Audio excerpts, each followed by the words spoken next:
আজি কেইবাদিনৰ আগৰ পৰাই ভাবি আছিলোঁ যে ক্ষীৰ পুৰি খাম বুলি।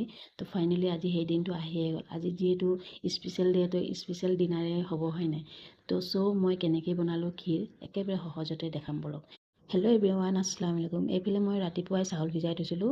তাতে চাউলখিনি সিজিবলৈ কাৰণে মই কুকাৰত পাতি দিলোঁ, আৰু একেবাৰে সহজতে বনোৱা ৰেচিপি হয়। আৰু এইফালে মই আধা লিটাৰ গাখীৰ ল'লোঁ। গাখীৰ যেতিয়া গৰম হৈ গ'ল, তাতে মই 2 খিলামান তেজপাত দি দিলোঁ, আৰু লগতে ডালচেনি, ইলাচি মই অকণমান খুন্দি মেলি দিলোঁ। আৰু যেতিয়া গাখীৰখিনি উতল আহিলে, তাতে মই বইল কৰা চাউলখিনি দি দিলোঁ, আৰু দি মেলি ধুনীয়াকৈ মিক্স কৰি ল'লোঁ। আৰু তাতে মই এইফালে আকৌ আধা বাতিমান মই চেনি দি দিলোঁ, আৰু আপোনালোকে যিমানটো মিঠা খায় সিমানটো দিব পাৰে। এইফালে আকৌ চেনি দিয়াৰ পাছত ভালকৈ মিক্স কৰি মেলি ধুনীয়াকৈ ডাঠ হ'বলৈ দিলোঁ। তাৰে ওপৰতে মই বাদাম, কিচমিচ এইবিলাক দি দিলোঁ ধুনীয়াকৈ কাটি মেলি। এয়া মোৰ ফাইনেলি ক্ষীৰ ৰেডি হৈ গ'ল, আৰু একেবাৰে সহজতে বনোৱা ৰেচিপি হয়। আপোনালোকে এনেকৈ বনাই এবাৰ ট্ৰাই কৰি চাব পাৰে।